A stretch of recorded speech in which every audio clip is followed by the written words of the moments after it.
Digitally empowered business. Digitally empowered business. Digitally empowered business.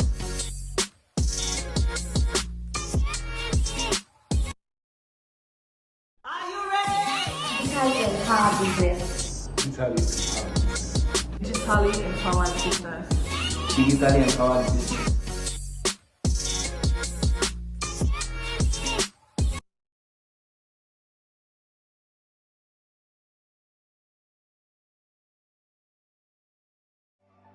Hello, my country people. Now well done. Should I not carry on webinar come with the title Digitally Empowered Business? This webinar is open to both male and female. We get business or we just want to get education on digital tools to improve your business. Even real life experiences will be helping manage it. As even transact and to get available benefits will come with them. Don't miss out, because if you miss out, we go pay you. And if you register like the link where they show on your screen, and they wait for you, guys, you need to wait for everybody. Grab it.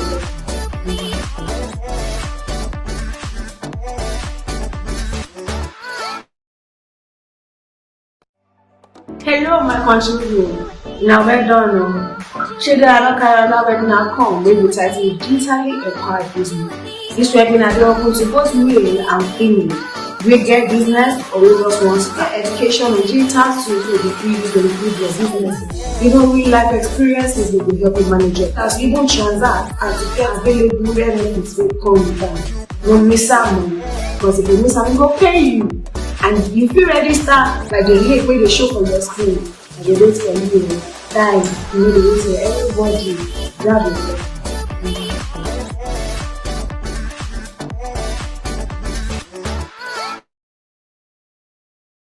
Hello, business owners.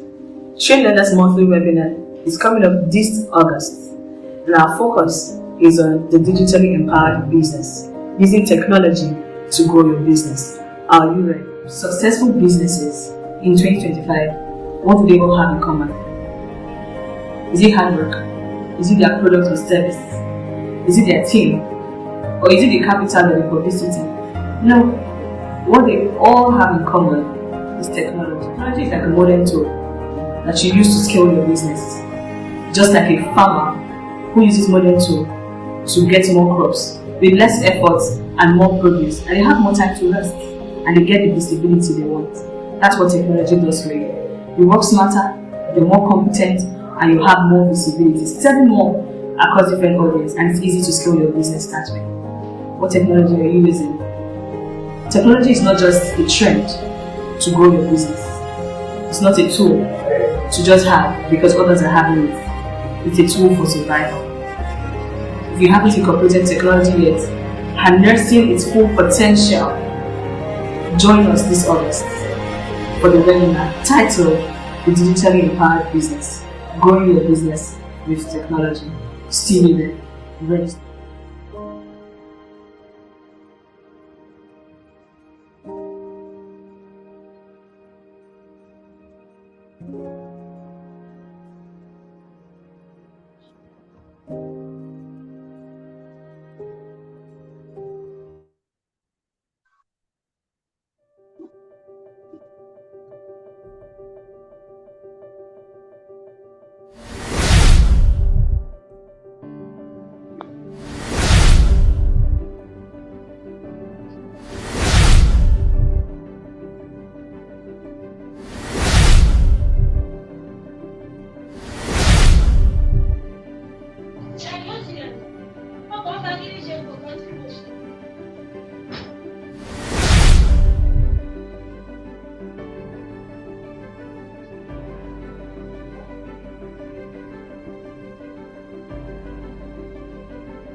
Like the way we used to buy our stock, the amount has increased. It's not like before.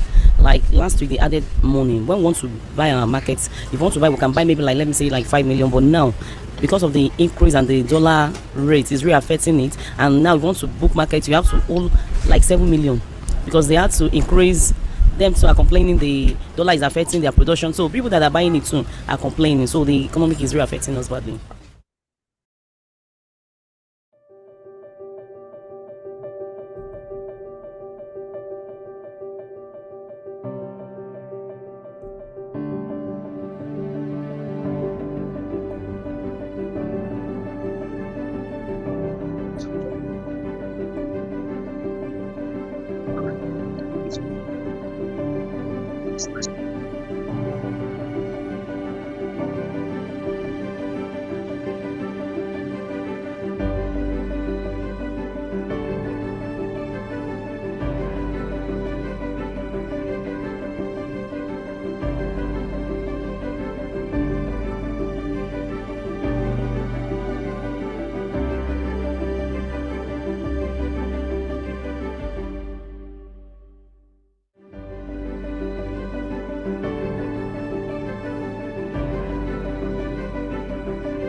Like the way we used to buy our stock, the amount has increased. It's not like before. Like last week they added money. When we want to buy our markets, if we want to buy, we can buy maybe like, let me say, like 5 million. But now, because of the increase and the dollar rate is really affecting it, and now if you want to book market, you have to hold like 7 million because they had to increase. Them too are complaining the dollar is affecting their production. So people that are buying it too are complaining. So the economic is really affecting us badly.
Hello, everyone.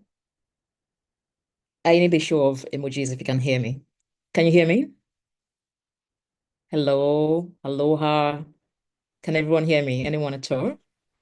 Just give me an emoji punch if you can hear me. Lovely. Thank you, Olaniro. Fire me. So you're welcome. It's about 12:30 of my time.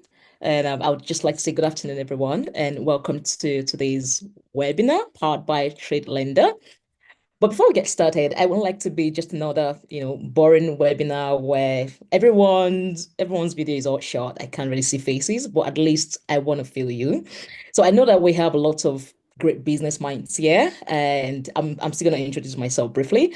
But first, I want to hear from everyone, one way or the other. So let's make use of the chat box. I believe we can all send the message. So what I would like you to do is very simple. I want to just have a sense of your industry, your business, and maybe your first name. I would go first. I'm going to type my name, my business, my industry, and then we can all go. I think I've just done that. All right, everyone else, bombard me, please. I'd like to know and maybe even give your business a shout out. We already know that we are here and TradeLender has made this possible. My name is Grace. I'm your moderator for today. Good afternoon once again. Anyone else? I'm looking at the chat box. I'm looking for businesses. I'm looking for industries. Yes, come on, talk about your business. Let's go. Anyone? No, in the chat box, please. Okay. So your first name of business, industry. For instance, Uche Photography, Uche and Sons Limited, something like that. Uche, forgive me if your business is not Uche and Sons. All right. Okay. I'm still waiting, but while we wait, I think I'm just gonna proceed with a little bit of intro. So we all know why we're here. We have today's webinar as a digitally empowered business and a subset as growing your business with technology. And I'm just really excited about the kinds of speakers we have today. These are really incredible speakers. I think we shouldn't let them go. We need to hold on to them, even after we need to hold them. We need to hold them throughout because they have a lot of things to really dish out to us. Thank you. Is this Yaomi? Is that your name? Triple A Com. Okay. What's the industry of your business, please? Is that marketing? Is it farming? Is it real estate? But thank you for that. I'm still expecting more. Yeah. Jane, thank you, enthusiast. Okay. Hi, Jane. Thank you for. Okay. Anyways, thank you so much. Thanks, Jane. I got it. You're in the tech space. So we know today we are in the 21st century. That goes without saying. And across sectors, be it farming, fashion, fintech, photography, agriculture, one reality is clear. More than ever, digital technology is no longer an option. It has become the bloodstream of businesses and even, I would say, of business survival nowadays. And a lot of businesses, there's just a lot to gain when you're digitally empowered. However, what does that actually mean to be digitally empowered? What does it mean to be tech savvy as an SME? Is it just another buzzword? Or is it something that you really need to scale or move to the next level of your business? That's what we are really going to unpack today. And I have two incredible speakers with me. So I have first a marketing strategist and founder of I Love Street. I hope I got that right. And this speaker has a track record in storytelling, in branding, in campaigns, in helping businesses stand out digitally, globally. And this speaker has actually worked with a lot of global organizations. I mean, I won't spill the tea. I'd like you to also hear from them. But ladies and gentlemen, they're entrepreneurs. It's my pleasure to welcome Adebola Williams to this conversation today. Can we just, I don't know, bombard that with emoji? Come on, let's I think let me just start it. Do I have emojis here? I think I have reactions here, right? Yeah. We can just do something like this, whichever works. Okay. Or just throw something in the chat box to signify that we really appreciate you being here today. Okay, I'm not getting a lot of reactions. All right, thank you. We have some emoji Abayomi of Supreme Genius Nigeria Limited. Education, health, economic, and financial consultancy. Oh yeah, that's a lot of industry. Thank you so much, and thank you so much, Adebola Williams, for being here. And I'm looking forward to the kind of conversations that we'll be having. So moving on to our speaker number 2, we have a tech entrepreneur, the founder of Utiva. I really hope I'm pronouncing that correctly. A platform. I think Utiva is really more than a platform, but let's just go. A platform that has helped train over 100,000 people in digital skills, as well as supported SMEs and corporates globally. This is just me giving a condensed version of their profile, because if we really start to write about these speakers, trust me, it's going to be a lot of pages. But it's my pleasure to welcome Eyitayo Ogumola to this conversation. Can we show some love, people? Come on, come on, come on. Where are the reactions? Entrepreneurs, please, let's encourage each other. Okay, thank you, Fire-Me. Thank you, everyone. So our speakers are here, right? Can we see their faces? Adebola, Eyitayo. Thank you. Thank you so much. What about Adebola? I don't think I can see her. She's here, right? Or you can say something, you're on mute currently. Okay. Okay. We'll just wait for her. Hi, can you hear me? Yeah, absolutely. Welcome, welcome, welcome. Thank you. Good afternoon, everyone. Okay, good afternoon. Nice to see you, and thanks for being here. So I think we just go directly. I'm still waiting for more businesses. Thanks again, Sar Mujid, Abayomi, and Jane and Yaomi for signifying in the chat box.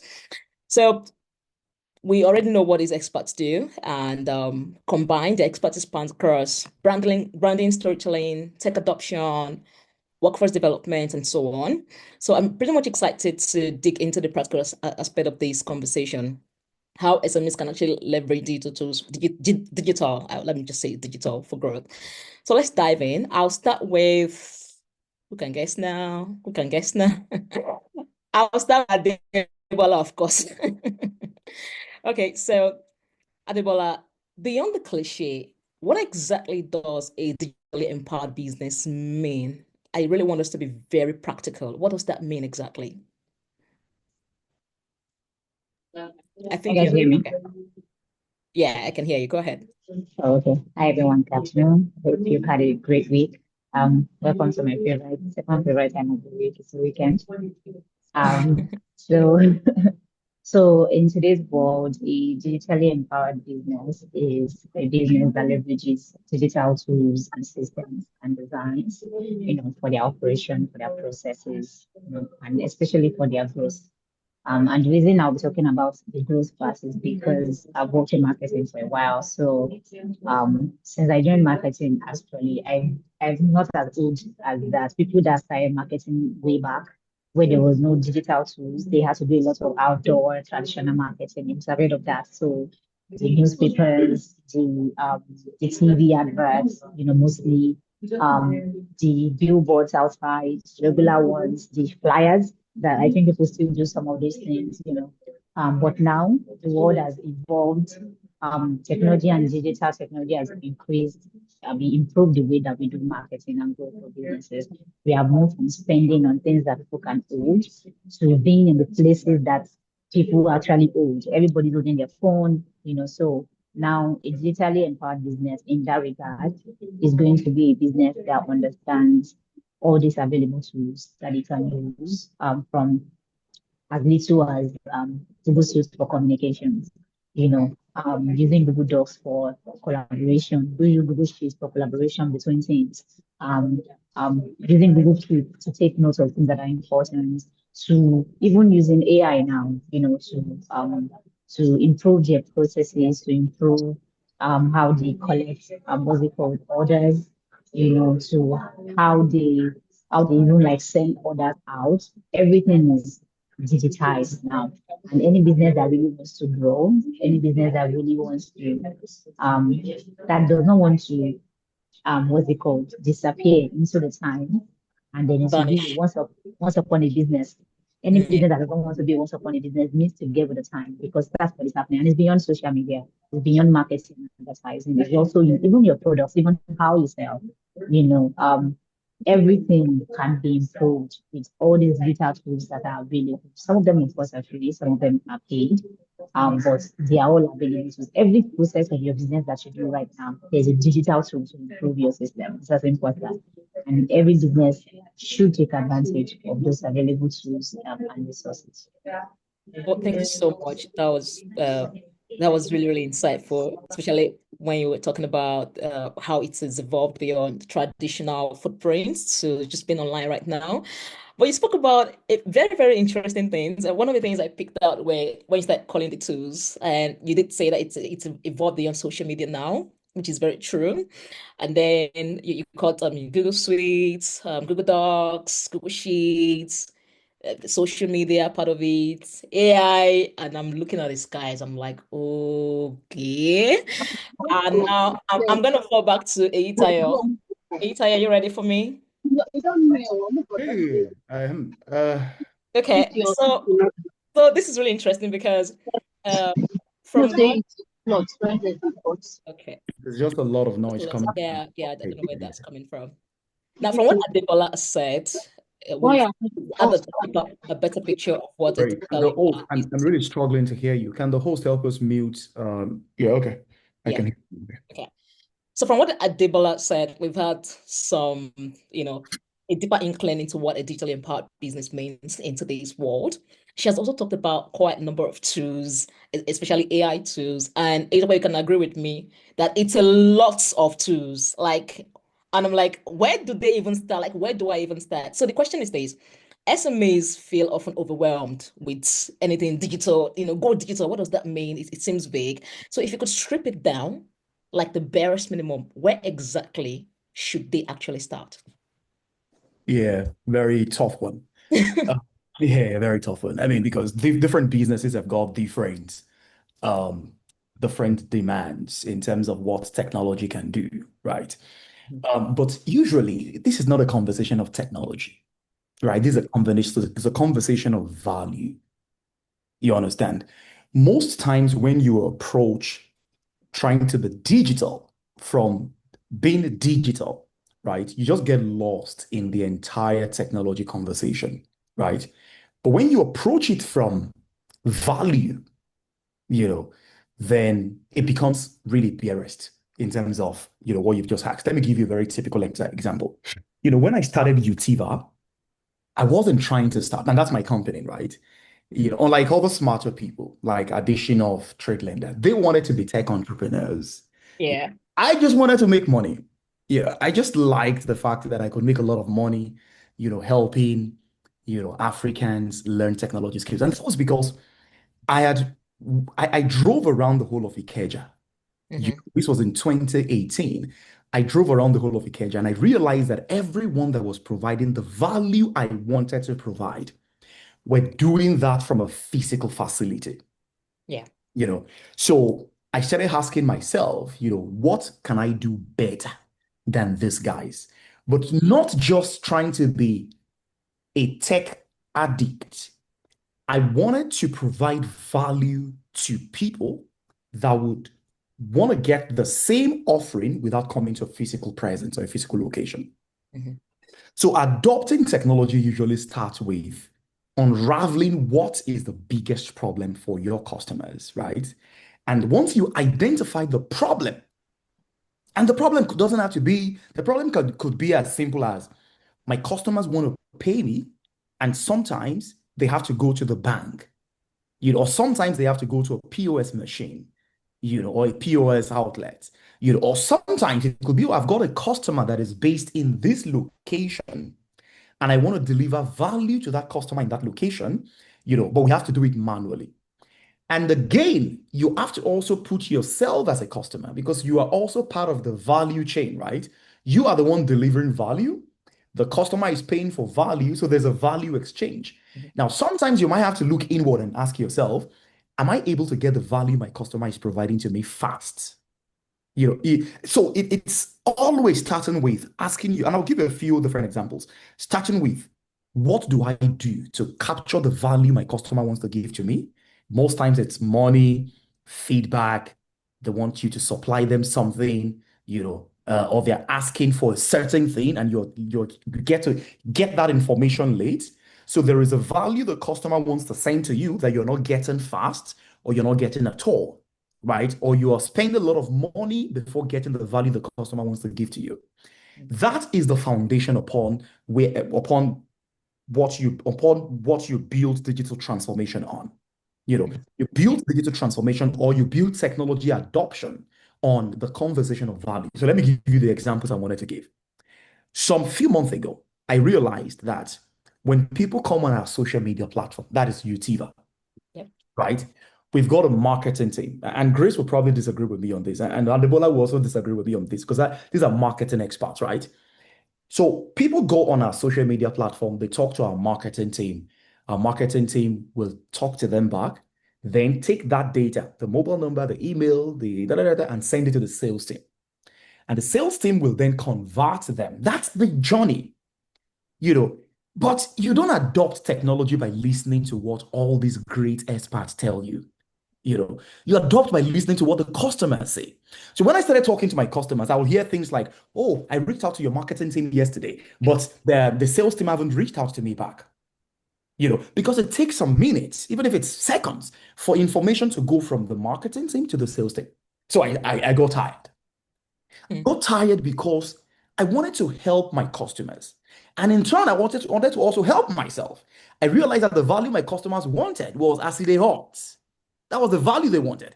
The value I also wanted is I don't want them to go to another company because when you're on social media, you're talking to Utiva, and immediately that nonsense thing called Instagram is then sharing other businesses with you. I don't like that. I'm like, nah, I'm not going to take that from Instagram. I'm not going to take that from all the social media platforms. So I wanted to close my customers as they hot.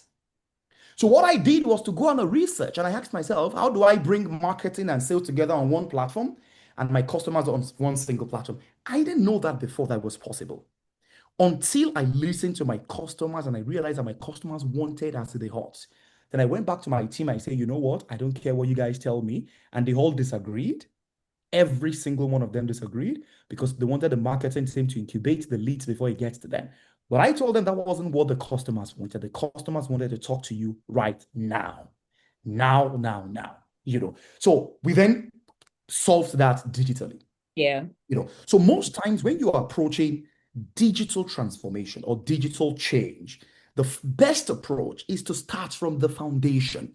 How do I capture this value faster, quicker, without spending lots of money? And how do I give this value to my customers in return? Faster, quicker. Once you have figured out that, then go meet the guys that have done it before, and ask them, how are you guys doing ABC? Because you have realized that that is where the value is. Now, I know, Grace, I have exhausted my time, but I want to share one single point in 10 seconds.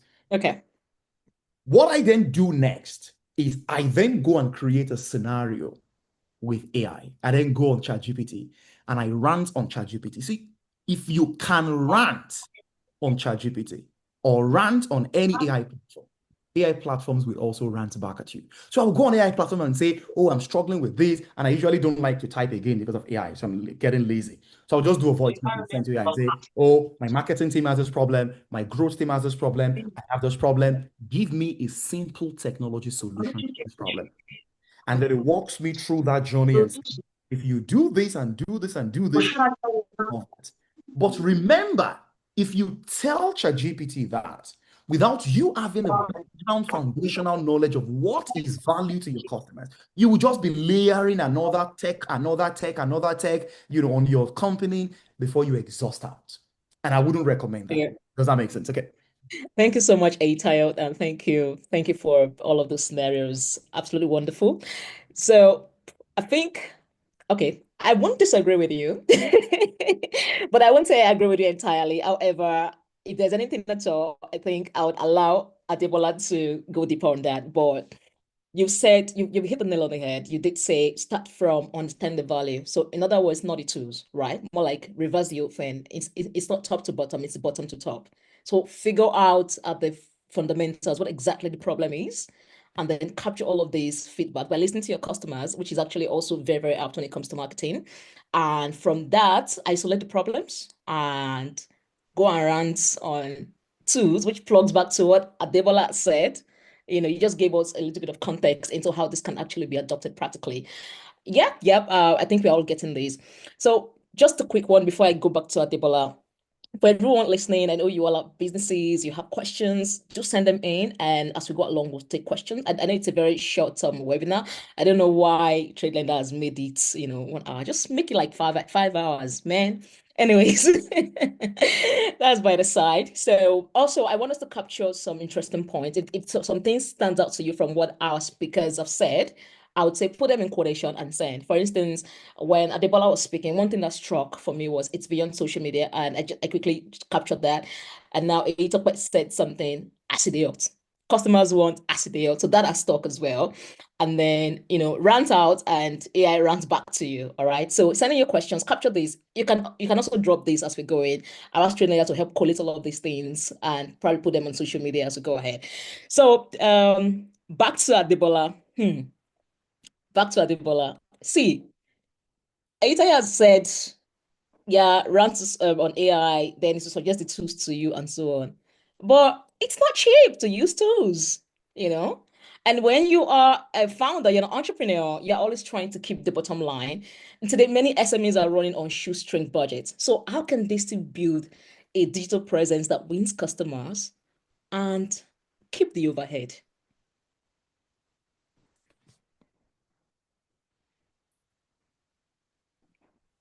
Yeah, can you hear me? Absolutely. Yeah, this is one of the bins of a lot of founders, a lot of entrepreneurs. Because I've worked with different kinds, in my journey. And I think that the first thing I always say is that you have to prioritize, you have to have priority lists.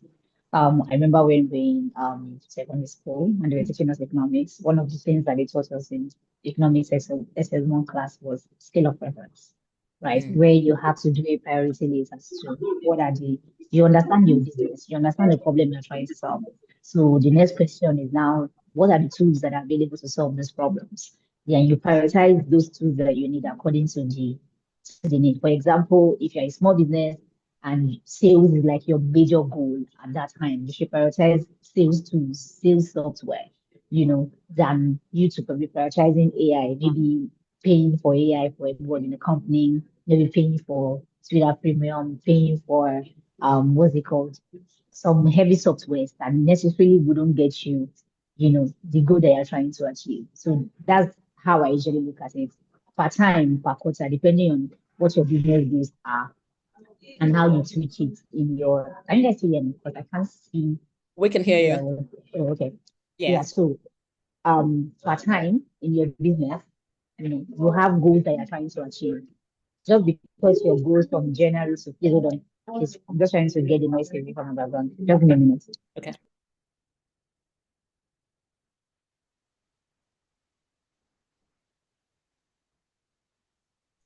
I thought I'll be back home by now. But I had to see where I was to take the call.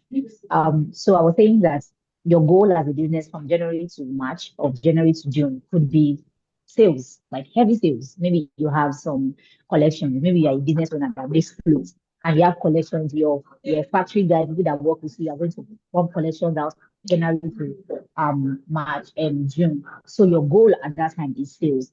You have to prioritize the software and the tools and the resources that will make sales happen. Because what is going to happen is that you will have tools and resources built for other things that are not important to you at that stage. So that's what I advise founders to do. Per time, have a business goal. Of course, sales is always a business goal every time, but there are times when it's just you have stock and all these things need to be sold, all these things need to be pushed out. Or maybe your goal is to have 1,000 subscribers in a month in case your business is a subscribing model, and then you have like 100, you have 900 to meet. At that point, you need to make sales happen. You need to make sure that people are buying into it. So prioritize those type of software. Another thing also that I always like to say is that there are freer tools than people believe. The reason is that everybody wants to use every tool. Founders usually also are missing out freedom. I feel like founders have a lot of FOMO because somebody comes online or somebody comes wherever, founders mix whatever mix all the things that they do and says, "Oh, in my company, I use HubSpot." That doesn't mean that you should use HubSpot because you don't even know whether this person is HubSpot because they need to achieve a certain kind of goal. You don't know how much they have in their company. You don't know how much they're generating in their company month on month. Maybe that's why they can afford HubSpot. So you go to your marketing team and you say, "Utiva is doing this and this and this and this. Why are we not also doing it? Why don't we buy HubSpot? Let's get to HubSpot." And all your marketing team, your sales teams, your customer experience team, they're just stressed because you come and bring up sports, to them. Another thing that I also always say is that for a lot of tools that are available, digital tools, some of them provide what's it called? Like a fund for businesses. Just because that I mentioned HubSpot now, I remember that while I was one of the startups I've worked at, we had HubSpot, I think 70% off or something for like a year. AWS also provides things like that. There are a lot of tools, whether it's social tools, whether it's marketing tools, sales tools. They usually provide like a sort of fund for small businesses. And then you can also like have more conversation with the sales team. So I think to wrap it up, the first thing I said is prioritize the tools that you are buying or that you're getting to the need of the time. If your goal, your business objective at that time is sales, prioritize sales tools. If it is branding, you want to do perfect and be everywhere, prioritize all those type of digital marketing tools and make sure that you get it. And I think the most important thing I also need to say to wrap it up is that for a lot of these tools, it requires learning on the job. So say for example, you're a business owner, you hired a fresh associate that is probably has 1 year experience or 2 year experience, and then they're like your digital marketing person. They've never used HubSpot before. No company in the trenches is using all those things. They've never used some tools before. So you need to also know that people are going to step into this thing. So before you go and buy this resource, and it should not take them a month or two to learn, start telling them ahead of time, like, by December, we are going to buy HubSpot. So since we said that that's what we need to make it happen, let them start taking courses because those tools are also not easy to use. People are thrown off by a lot of tools. So you make sure that you give your team the grace and the time to learn how to utilize it too, because you can be paying for something that is $50 per month and you're only using $10 each month. That's a waste of money as well. So you need to make sure that your team has time, has experience. If you can pay for somebody to come and teach them, if you can connect them to somebody, how to use customer.io. Some people, some marketers, they lose it when they enter some tools. And it's pretty much the same interface everywhere, but some tools are very detailed. They are very specific to help you to achieve a particular kind of goal. So make sure that you give your team enough time to be able to learn so that when your team starts coming, it's not going to be, I'm trying to figure it out.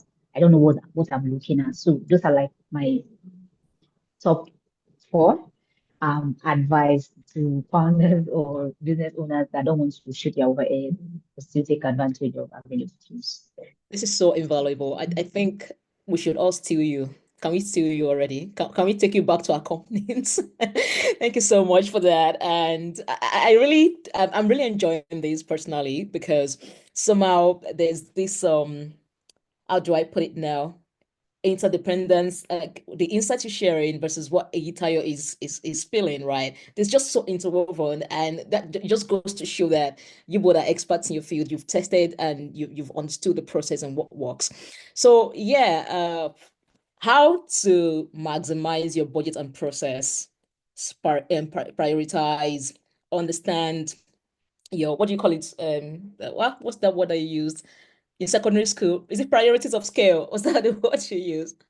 Was it Scale of preference. Scale of preference? Okay, thanks. Scale of preference. So speaking of scale of preference, Eyitayo, you've trained over 100,000 people in tech. And I actually think you're being modest because there are some that you've trained, don't know that you've trained. Anyways, this is by the side. Okay, so over 100,000 people. And for SMEs with small teams, in terms of preference, right? What are those top 2 skills you believe they should prioritize building internally? I think you're on mute. Sorry about it. Internally, top tools. I would say that number 1 would be, of course, sales and marketing. You can't survive with sales and marketing.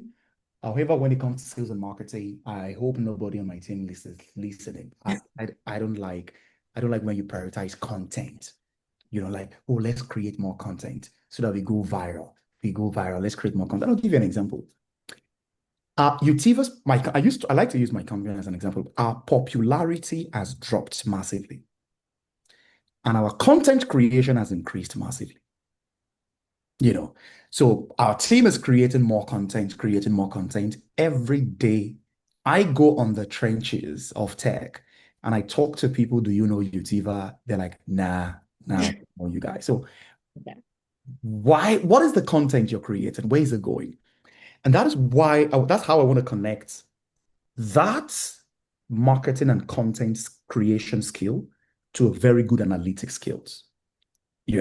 I know when we say analytics, it sounds very far-fetched and it looks like, oh, Itayo is trying to ask you to go learn data science or data analytics. Nah, I'm not asking you.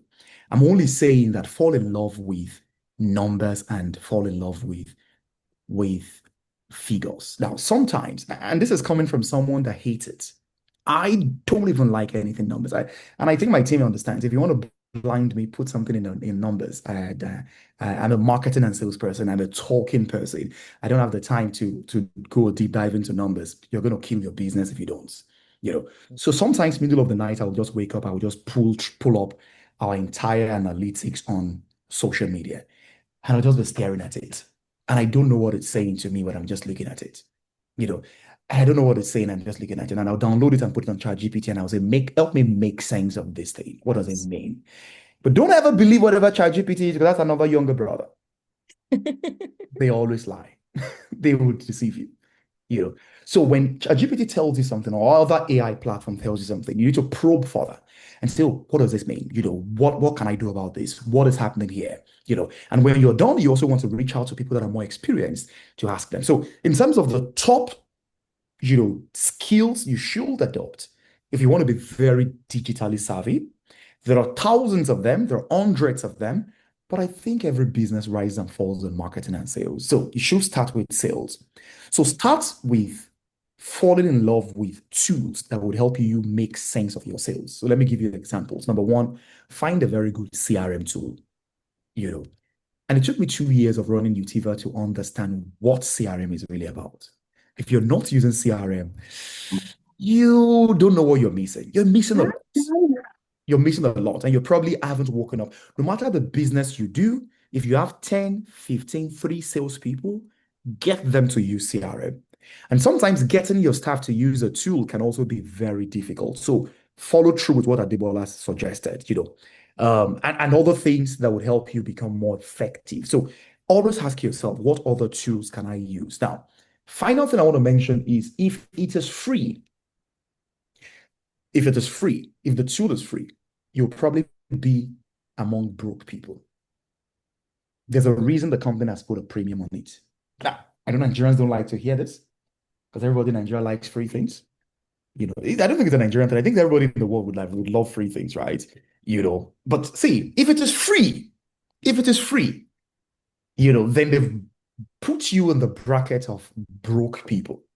The value they are giving to you is for broke people. So sometimes experiment with a paid version to see what you're missing. Don't do 1 year subscription, because I know we don't all have the money to waste, right? But sometimes do the 1 month and see what you're missing.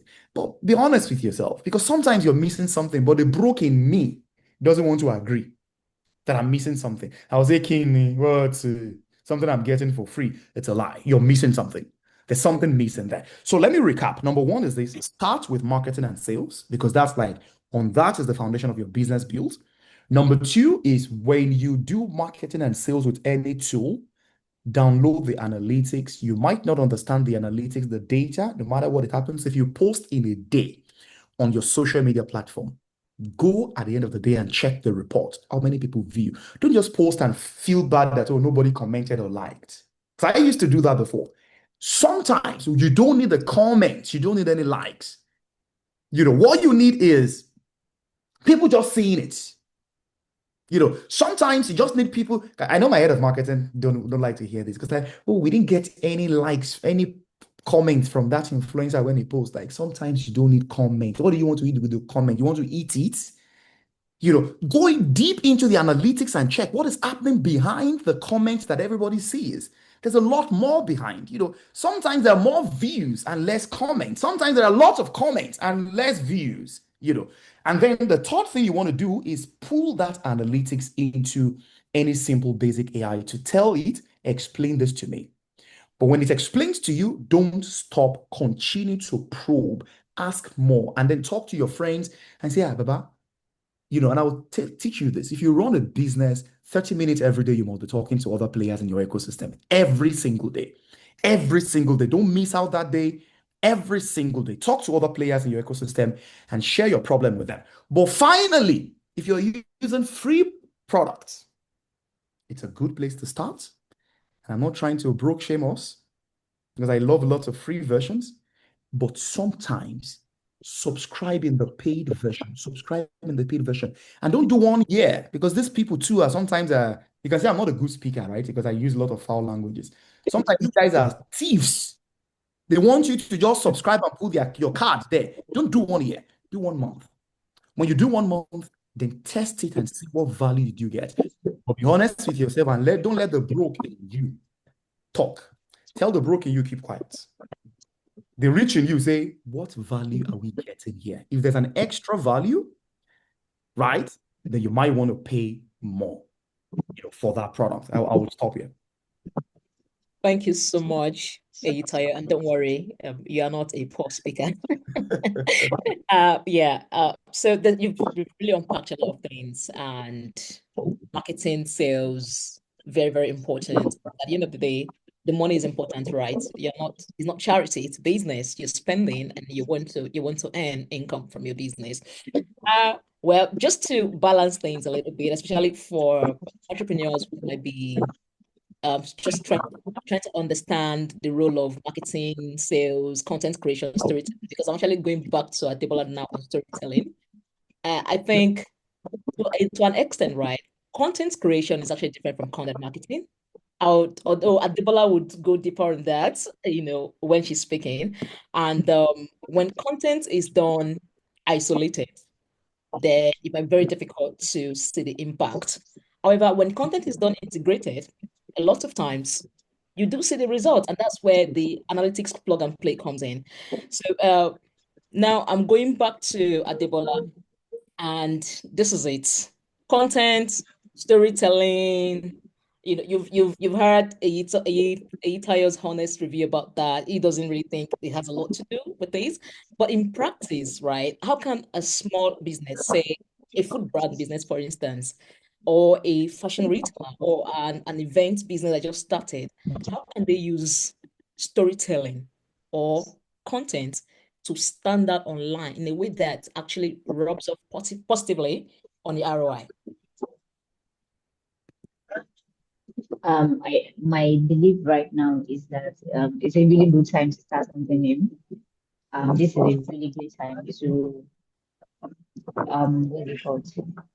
become a business owner, to build a company, because what the other companies have against you, apart from resources and trust, is that you can build in public.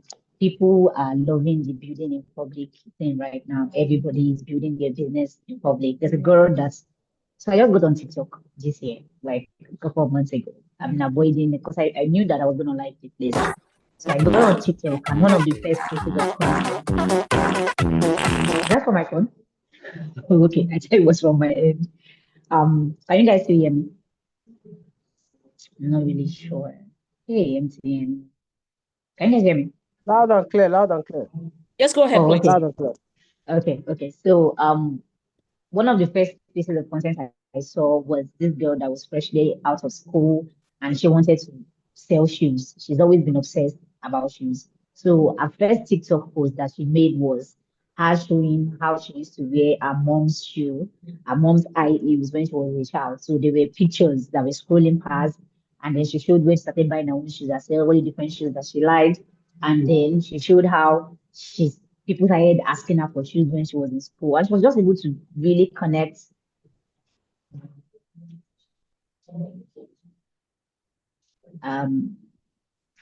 That is, Hello. yes. Can you guys hear me? Something has happened on Yes, my we can. screen. We can. Oh, okay. Yeah. So I was talking about how.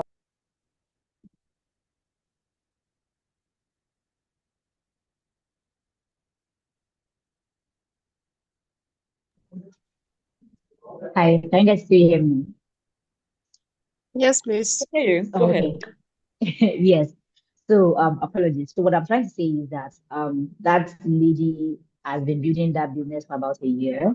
And I'm not going to tell you her success in terms of how many followers she has on TikTok or how many plays that she gets or how many likes that she gets. I'm going to talk about how people are sold out to the story of her business. She's been running it about for a year now. She's 20 something, I think 22 max. And she's building shoes. So she makes the shoes, she designs it herself, and then she has like factory workers that like make the shoes with her, and then she shows us the back process. One of the ways that she has been able to connect with people, and she's making like a huge number of sales. Some months she doesn't take because there are orders from like the previous month that she needs to roll out, and she doesn't want to disappoint her customers, right? So people are buying shoes from her because they've seen how she started that process. They trust her that when it comes to shoes, she knows what she's saying. When it comes to shoes, she gets it, she likes it, she listens to their feedback to say, oh, I'm working on a new design. What do you people think about this? She's getting customer feedback from a storytelling point of view, always involving her customers, her followers. And I don't know if she's on Instagram, but I know that she's on TikTok. And this is what her day to day is. She's not even, you never see in her post where she's holding a shoe or this one, 5,000, this one, this. She's not doing the usual thing that most Instagram and TikTok vendors do. Every day she posts is always behind the scenes. Come with me as I get ready with me, or come with me as I go to my factory to go and check the new batch of clinical beans I'm making. She's taking you outside of her house. She's taking you as she's on bike sometimes it's in the rain. People are seeing how completely sold out she is to this business. She's being transparent with the entire thing. And what happens is that businesses are order our business is growing. Right? People in Lagos are beginning to order. She has gone outside of her state. People in Abuja are beginning to order. She's beginning to receive orders and collaborations from companies that do logistics. And she's even asking people, which logistic company should I join? Should I collaborate with? Because I don't want a logistic company that is not going to get my your shoe to you. And people are sharing all their experiences that they've had with different logistic company on the what's it called, on the chat. So I really think that social media right now is a major tool that new business owners, small business owners, unpopular business owners should take. So once you take that, it becomes easy for you to be able to get to where you want to get to faster.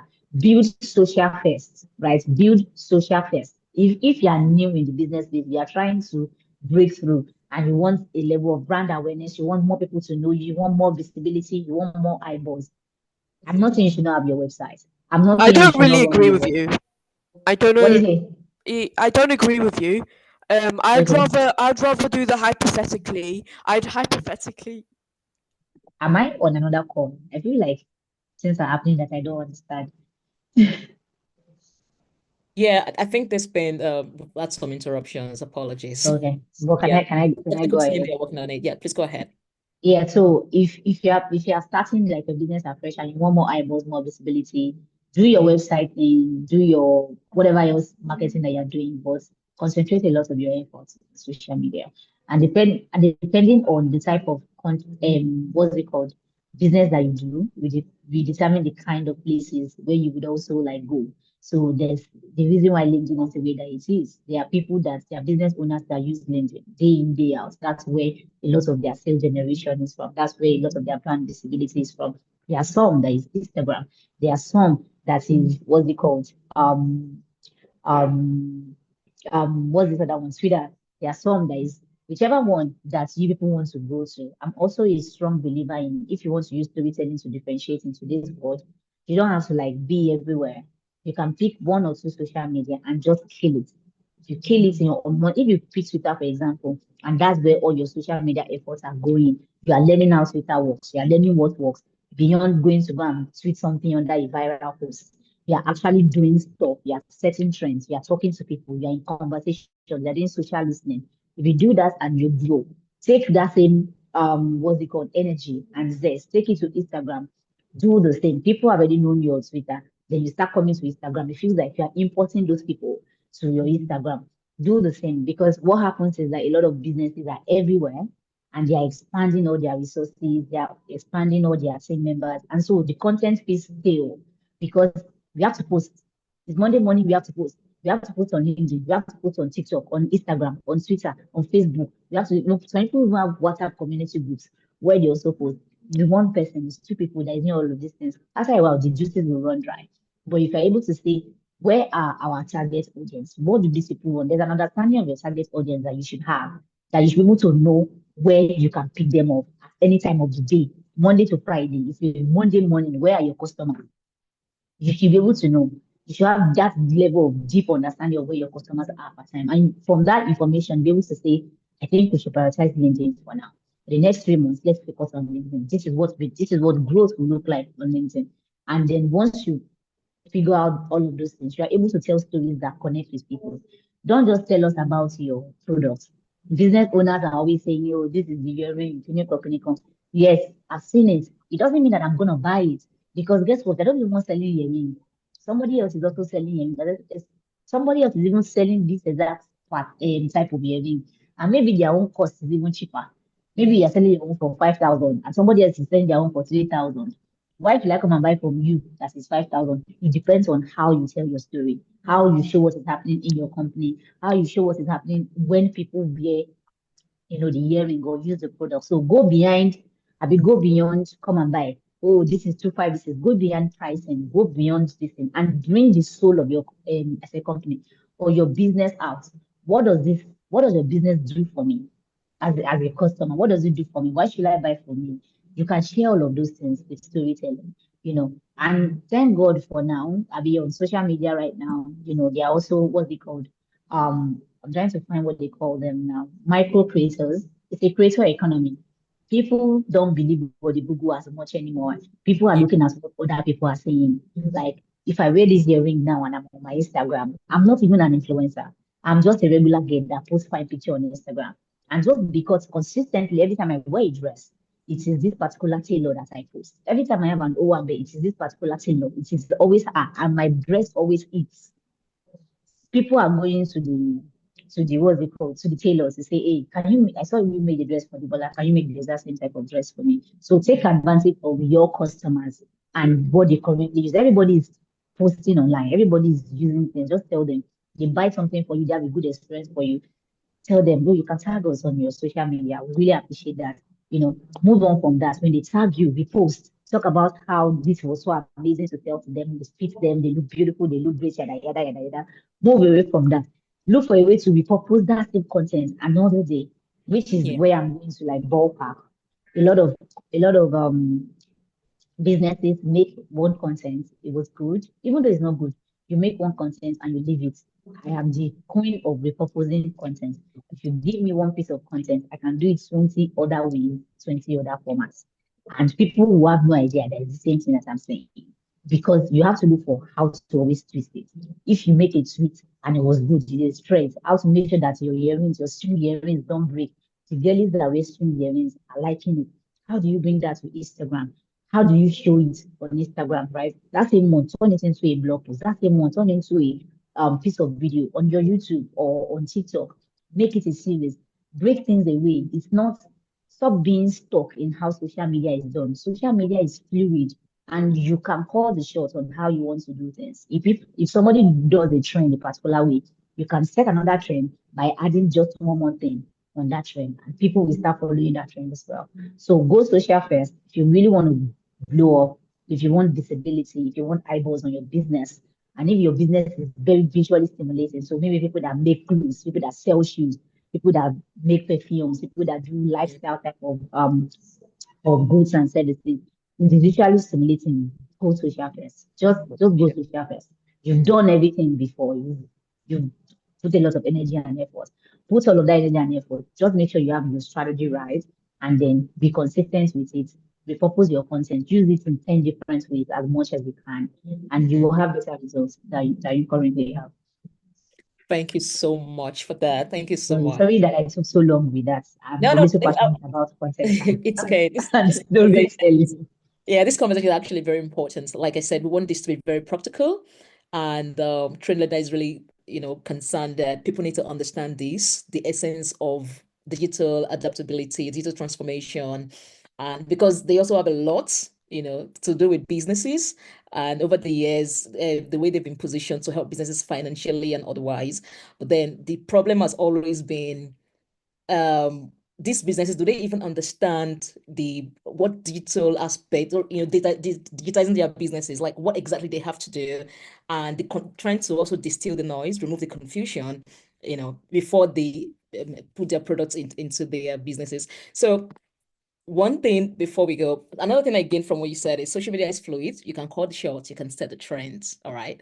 And yeah, that's for your business. That's something to take away. I can see we have some questions already in the chat box, but I want to go back to Yitayo now. And I also want you to, I love the way you strip everything there and you go into the nitty-gritty, giving us context and examples. But this one is really, I really wanted to also give a deeper context to this. We've been talking about tools, digital transformation, social media, and we've been talking as if everyone is abreast. Not to say that we're all not abreast with what digital transformation is, but I don't want to go with the assumption that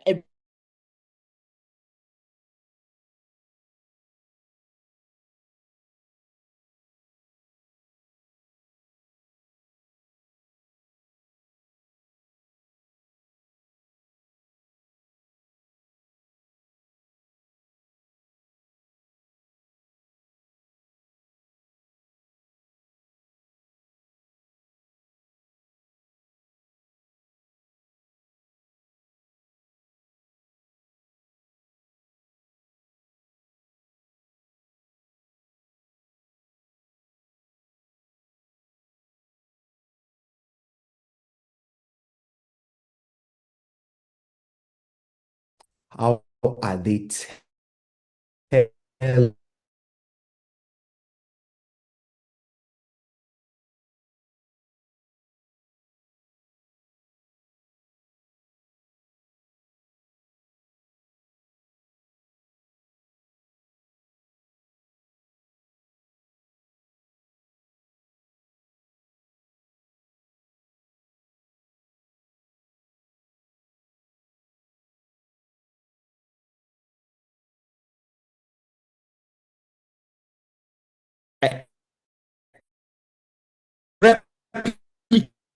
replication is not bad, that it becomes bad. So I would check BrainStation and I would see BrainStation is marketing their product management program like this.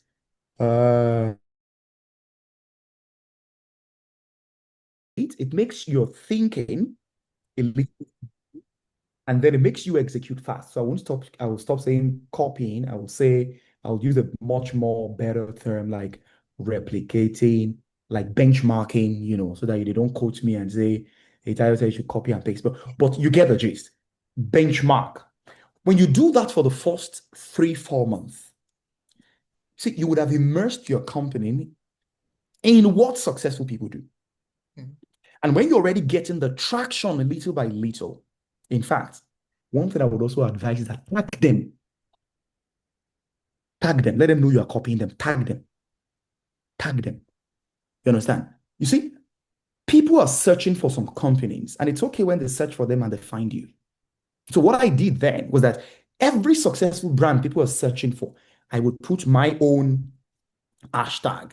In my own hashtag, I will mention them. I will tag them. I will copy and paste them.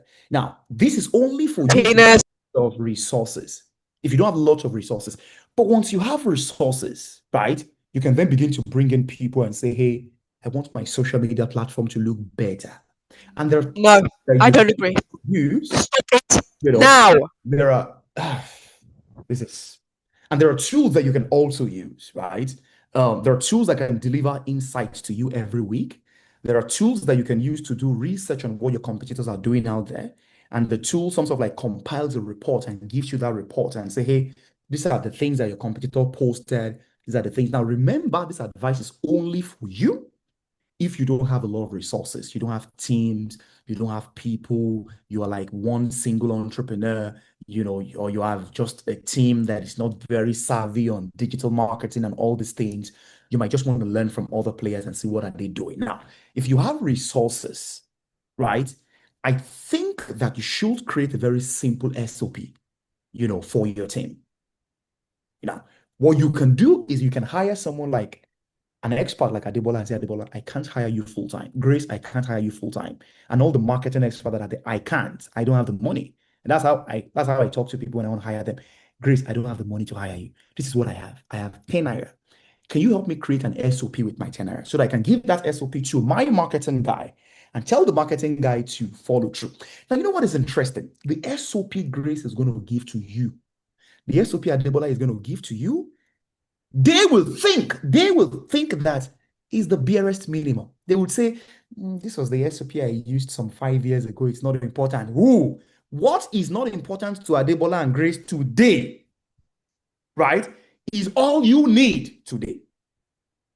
Because what they're giving, I learned this when I hired one consultant HR. The guy just came and gave me barest minimum and said, oh, if you use this contract, by the time I looked at what he called barest, what he called simple, was all I needed to survive the next 2 years, because that was coming from someone who's an expert. But final thing is, there are some people you shouldn't get information from if you are an SME. All these consultants, all these McKinsey guys, all these Accenture guys, all these, I don't know if they're here, they won't like me. They will give you, consultant outcomes. You need people that have done it before. You need to go look for your competitor and say, who is my competitor today? Who was the head of marketing of that competitor 10 years ago, 3 years ago, 4 years ago? What have those guys done? And then reach out to them. So what I'm sort of like giving to you is like, hey, if you don't have a lot of money, the fastest way to start is to benchmark. I don't want to use copy and paste, because you shouldn't copy and paste. But if I were you, I would, but don't copy and paste blindly. Second, because the person that is writing that thing that you are copying is an expert in that organization. So you can easily just learn from that person, right? Without meeting that person. Then the second thing is to find people who are successful in the space and ask them to give you like an SOP. An SOP is like a calendar, a guide. It's like a breakdown of things that you should do and how you should approach things, right? And you can then begin to build on those things. And you can use lots of free tools. So for example, if you go on Canva, for example, Canva is so robust today that Canva can give you design every day, churn out design for you every day. You can even make it agentic if you want. And Canva can create like a brand guide for you, for example, if you don't. And all these things are very simple to do on Canva. And YouTube can be your friend. You can also watch YouTube videos to see on YouTube, how can I use Canva to create a brand guide? On YouTube, how can I use Canva to create design every day without visiting Canva myself?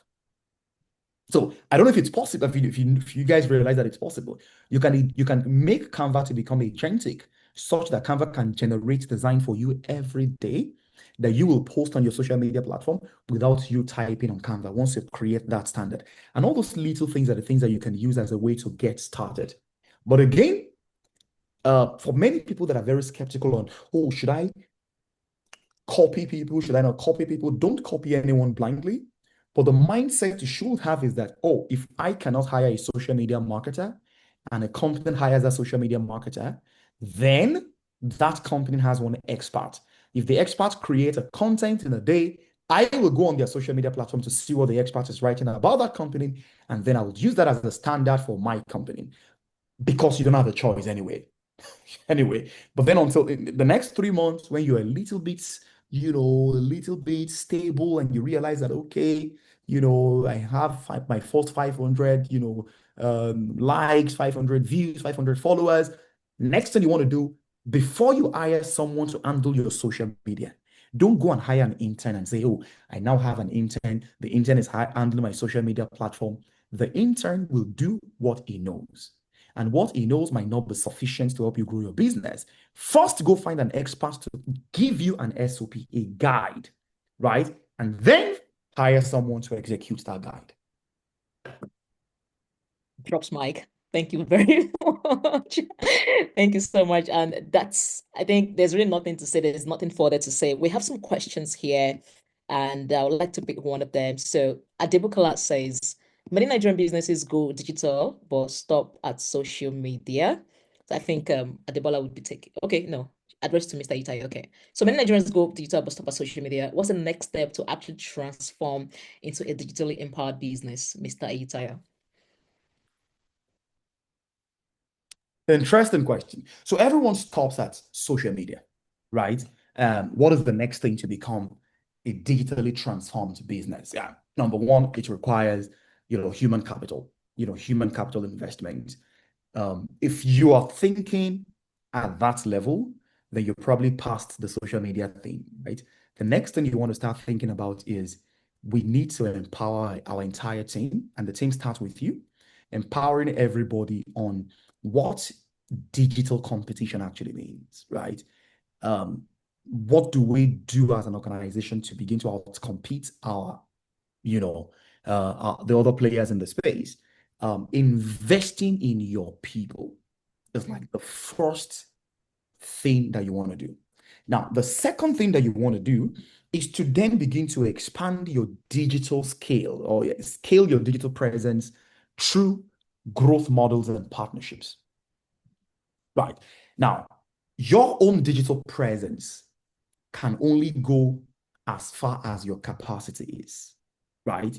Leveraging other people's digital presence through a structured partnership that delivers value to them can also take your presence from where it is, to other parts, right? Now, but beyond digital tools beyond social media are the digital tools that you need within the business itself. So let's spend time on the digital tools that you need within your business, right?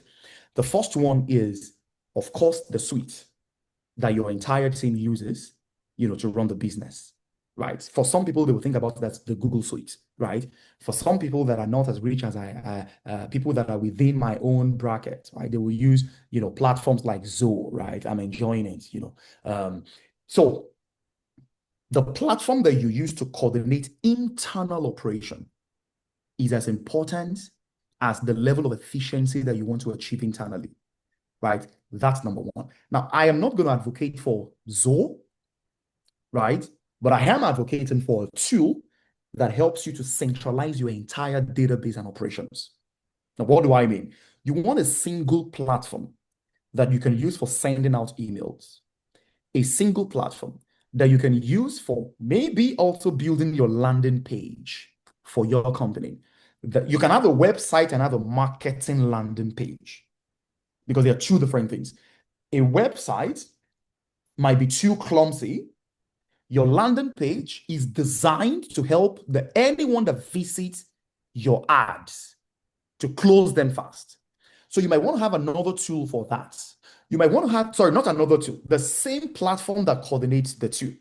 Now, the same platform, I would advise you have the same platform for also email marketing, so that as the leads are coming in, you're not exporting and taking them somewhere else, right? Because you can lose data and lose time doing that.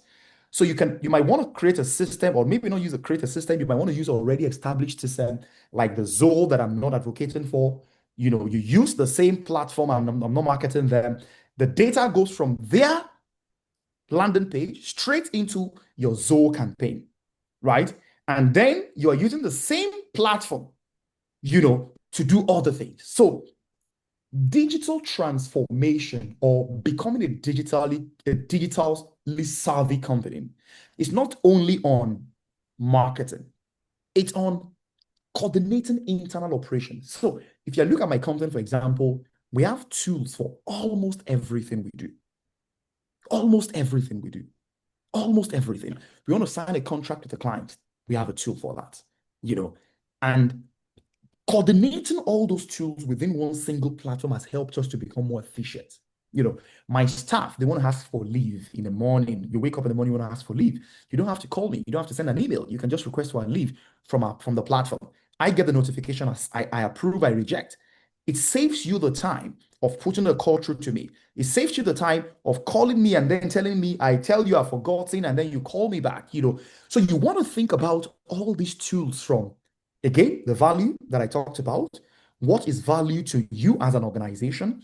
And you're looking for a much more centralized tool to coordinate everything together within the organization. And then link your own internal operation to what your customers are doing. Because your customers are not dumb. They can always know, or they would always know when there is a disconnect between what they are doing and what you are doing. And I'll give a very interesting example of how we have also failed in this space. So I meet a client in the morning, and the client comes to me and say, I want to pay for one of your program, maybe our premium program, like £3,500. And then I use one email, which is my own email. It is hosted on Google because I'm the CEO. So I want to have Google email. So I have a different email because I want to be faster. Okay. So I use that email to reach out to the client. The client then pays. And now I send the clients to my team and they use Zoho. Now, the client moves from my email to my team's email. Then the clients are getting contract on Zoho, calendar on Zoho, payment link on Zoho. Then the client is confused. Then the client called me back and say, are you sure it's your team? And I go, yeah, it's our team. That's what we use. That's a fragmented ops. What you have is now a broken operations that then leads to mistrust, with your clients. So you really want to think about, how am I delivering value to my client? Is this digital platform synced with our own internal operations so that data is not missing, communication is not broken, but most importantly, time is not wasted? You understand? Time, you can't afford to waste time, because every little time you waste could also mean that your customer is talking to another company, another organization. I don't know if that makes sense to you. It does to me. Thank you so You go much. on next part anyway. And I think it also does to Adebukala and everyone listening. And, I did a little bit of summary here just to help anyone recap. And yeah, I hope that captures everything you've said. So I want to go to Adebola. Adebola, are you still there? Yes, I'm here. Okay, lovely. Thanks for sticking with us this far. So one of the major barriers of entrepreneurs as founders is access to finance. It's about to find money, to build the content, you need money for digital transformation, money. Pay for Zoho. I'm not advocating for them. Money, right? People with money. So from your perspective and based on your experience, how can digital first financial solutions like TradeLender, for instance, how can they help to bridge this gap, and what should SMEs know before engaging with them? Please, can you repeat your question? I want to be Okay. sure that I heard it. All right. So I said one of the major barriers when it comes to business is access to finance. And from your perspective and experience, how can digital first financial platforms like TradeLender, how can they help to bridge this gap, and what should businesses know before engaging with a platform like TradeLender, for instance? Trying to really understand this question. So this is how regular businesses would interact with a business like TradeLender. Is that what you're asking? What they should know, or is this about money? It's about what exactly do they need to get ready before going to access finance from wow. my eloquent positioning. But yeah, go ahead. Yeah, what do they need to put in place? Okay, so I remember very vividly because I worked at a fintech startup that started off by lending to small business. And by the time I joined the company, they were lending to over 70,000 businesses. And I think that was year 2 already, because people would always want digital finance. I don't want to call it loan, but like floats. People would always want working capital. They are building a business. And the system that I observed while I was at Money, which is pretty much the same in any place that they want to get their money back, or they want to actually help businesses grow, is that you have to have your house in order. So it's no gainsaying that you have to be a working business. You have to be a business that has money coming in, money going out, your inventory, you can see. If you tell you to bring your books, you can see that truly, truly you are selling something. You know how it can be where you be like, oh, but I want to sell. People is not going to give you, well, people can give you money if you in tech if you want to sell. But for businesses like this, you have to have something that you are selling. And then you also have to, what's it called? You have to have your house in order. So your accounts and your books has to be in order. You can't be a business owner operating a business in such a way that you don't know where money is coming from. You don't know how much you're spending on a monthly basis or maybe fuel. You don't know what you're selling on cost. You don't know what you're selling on employees' operation. You don't know, like, your house has to be that clean. Your finances and your books have to be that clean. So that's the first thing that I'm going to. Nobody's going to give you money in this climate, in this economy, in this season, if your house is not in order. If they ask you for your books, you should be able to provide it. I think that that's the most important thing, and that talks back to financial literacy. As a business, you have to know how to put your house in order. Your inventory, your accounts, your ledgers, everything has to be. All the I's have to be dotted. All the T's have to be crossed. Because if they are not, you've deepened the trust factor of repayment. Because if you don't know where your money goes, this money that I'm about to give you, how will I know where it's going to go? So I feel like that's the most important thing companies and organizations like Trade Lender always look at. Then also, I think that another thing companies like Trade Lender, which money also did look at was what is the vibe, what is the possibility or feasibility of growth for this business. So let's say, and that means also that beyond your accounts, there's also in a year, how much have you sold? If you watch Shark Tank, and then people introduce their businesses and they say, hey, I am Adibola, I'm doing this and this and this and this. The first question you always ask is, how many units have you sold so far? And then you hear the business owner say, oh, we sold 1,000 units at $500 each, and we made a revenue of this. There have to be level of growth in your business. You can't be doing. It's difficult for me to give you money, even personally, if I can't see a growth trajectory happening in your business. If a friend comes to meet me and say, oh, I'm doing this, I'm doing that, I'm like, give me money.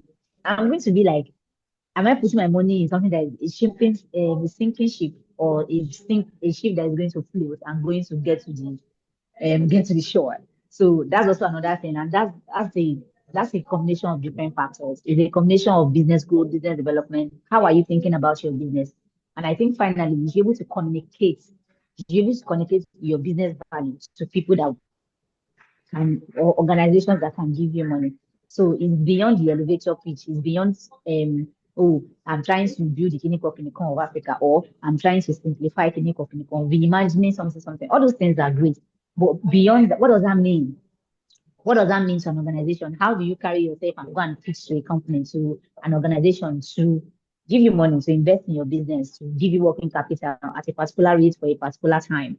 How do you sell that if you're not able to communicate the story of your business? You're not able to tell us how your business have moved from point A to point B. What are the issues that you consistently observe in your business? How have you been able to solve them? To what level have you been able to solve them? And how are you making sure that you don't have those problems again in future? People that give money, they want to see success or possibility of success before they give you the money. Because if I do not trust that you know what you are doing, it's going to be difficult for me to give you money, because I'm not sure that money is going to come back to me. So if there's a plan if you are a business owner and one of the things you want to access is working capital, credit, loans for your business, you have to make sure that, let me recap. Number one, have your accounts and your books in order. That's the first thing anybody asks. Even me, because I started my company just a few while ago, and just over dinner talk, we just to conversation, not even this is my business, whatever. The first question anybody that has money always asks me is that, what has the revenue been so far? Yeah. What has the costing been? They just want to know what's your ahead. How much are you spending on this? So they want to know whether you really know how to handle money. You may know the business, but you may not know how to handle money. That's two different things entirely. And as a business owner, You have to know the business and know the money, because if not, your business is just going to be leaking and leaking. If you don't know the business, get someone. If you don't know money, get someone that knows money. Get someone that can sit with you. For example, in my company as well, once I realized that, yeah, I'm just a spender. I don't really want to be noticing all those things and be stressing. I just want to swipe and swipe. I have a friend. She's a very financial service, ACCA, something. She's very, even in a normal life, she details everything that she sells, that she buys, that she earns. I called her in part-time level, come and be doing my books for me. She's doing that. So if you cannot do it by yourself, get someone that is going to be able to present your numbers and have an understanding of your numbers. That person is able to say, hey, with the way we are going, we might not reach December because look at how we are spending money, right? That's the first thing. And secondly, be able to also understand the trajectory of the growth of your business. How is this business going to move from this revenue level that we are in to another? Because when you start taking working capital, even though you're able to return, you want to grow. That's what you are taking capital for. You want to use it to grow. You want to use it to expand. You have to be able to understand how that is going to happen. And then finally, is to be able to tell the story of your business, of your company. You know, people, you may show your books and it may make sense. You may know your business and it may make sense, but sometimes at the end of the day, people connect with you emotionally. They see your pitch, they see your application, and it's how you put things together that make them to be like, oh, I think we should give this person money, because we are human beings. It's not AI that is making those decisions.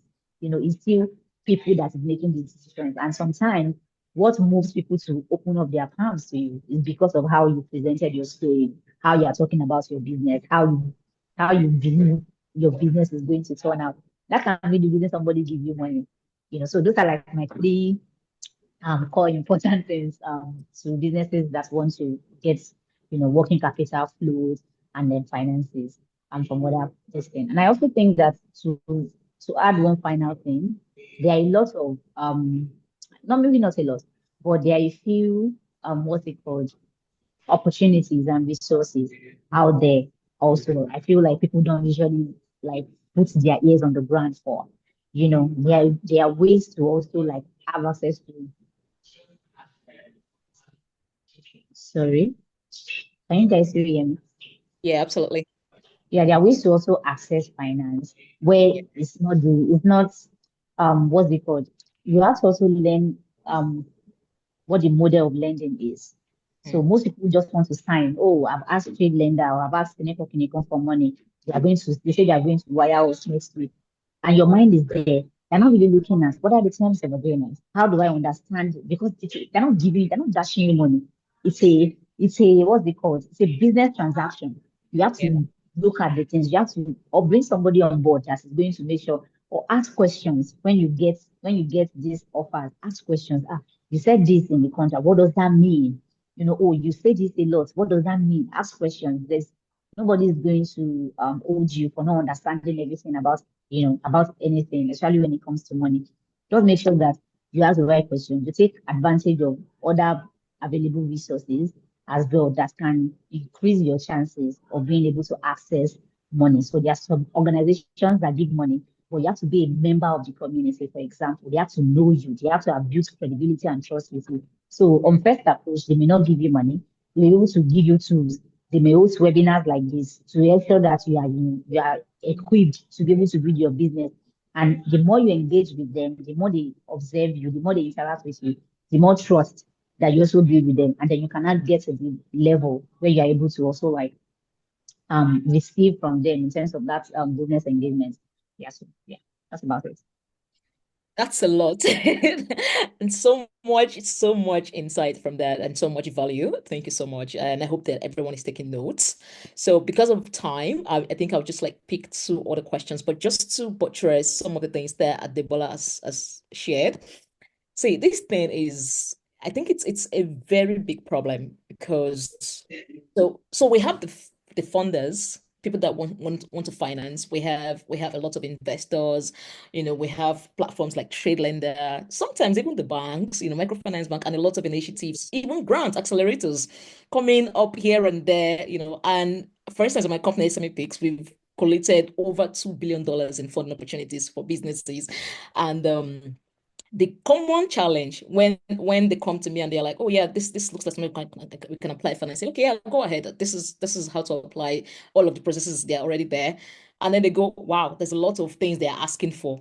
And what are the things? Inventory. Okay, why wouldn't you know your inventory? And it's going to take me time, and the deadline is in 2 weeks' time. So you have not been, collecting your inventory. Okay, they're asking for our processes, our taxes, our this and that.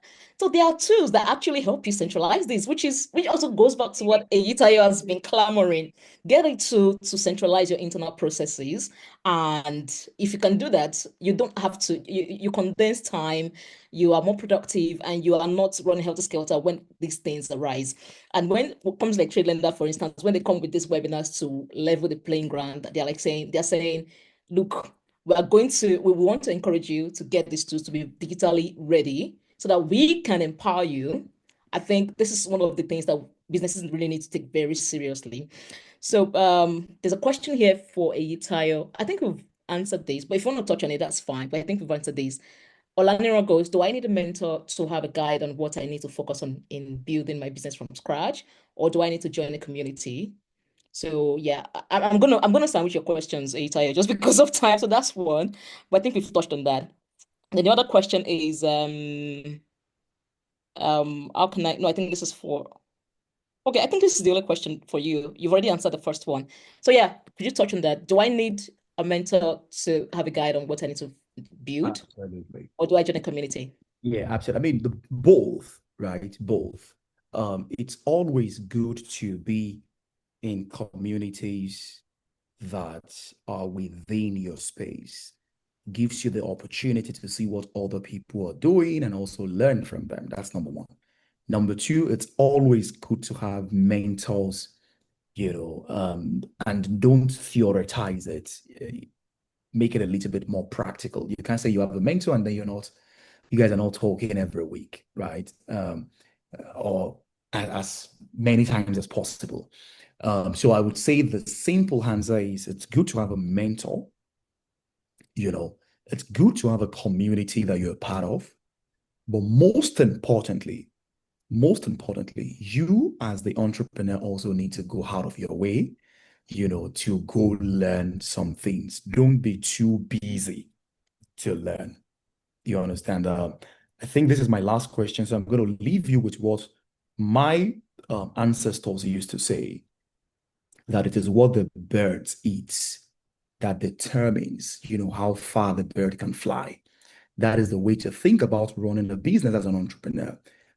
They would put it that in for those that don't understand what I've just explained, don't be too busy for your company. The company is, your loyalty to your company is good, but remember that the company is not loyal to you as the entrepreneur. If the company fails, the company would abandon you as an entrepreneur. So you must prioritize yourself first as the entrepreneur, learning, how to grow the business, so that you can then take that knowledge back. It's okay to find mentors and find communities so that you can leverage on whatever they know. But when every other thing fails, you as the entrepreneur need to continue to deposit into yourself. Yeah.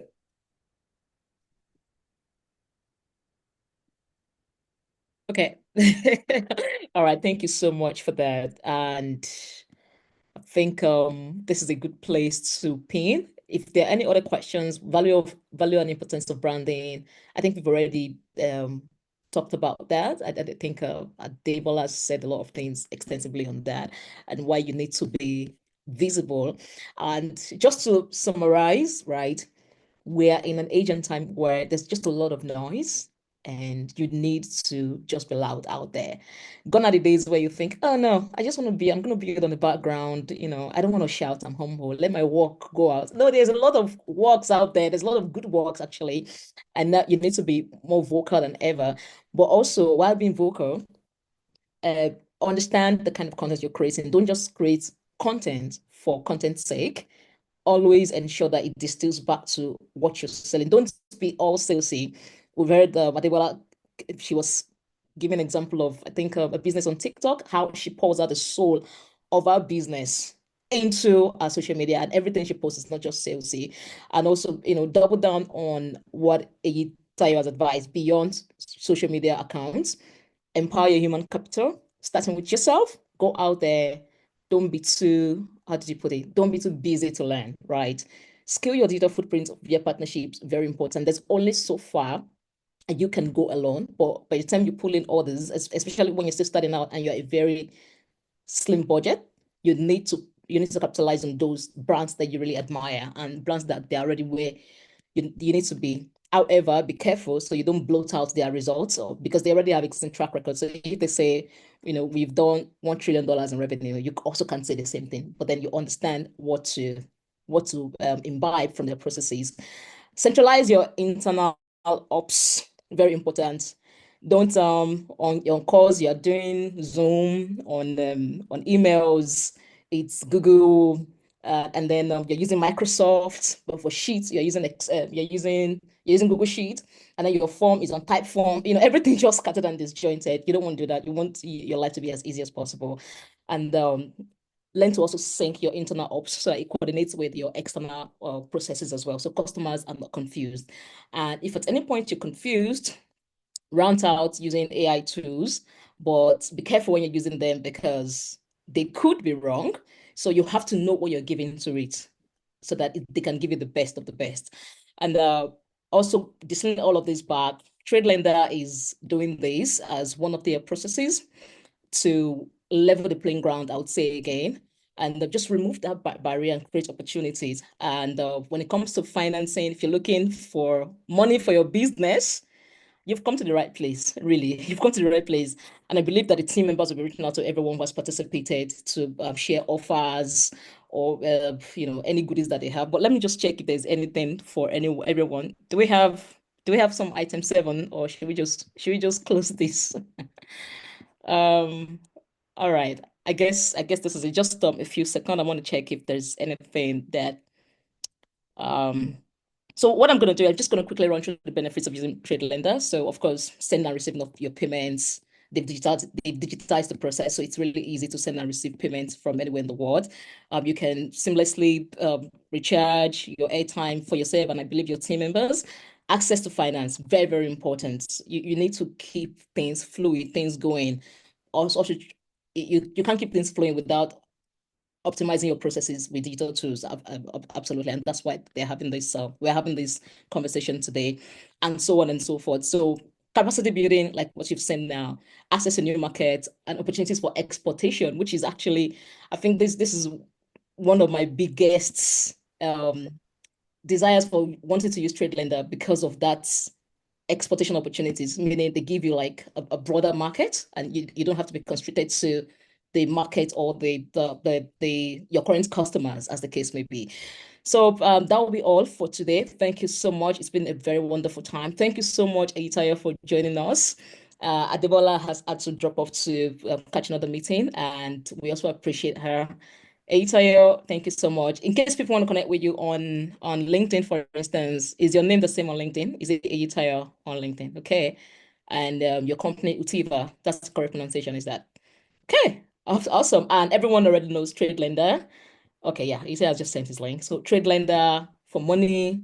Don't let TradeLender go, bother them. They stop them today, but also have your internal process in order. And my name is SME. Apologies, that's the name of my company.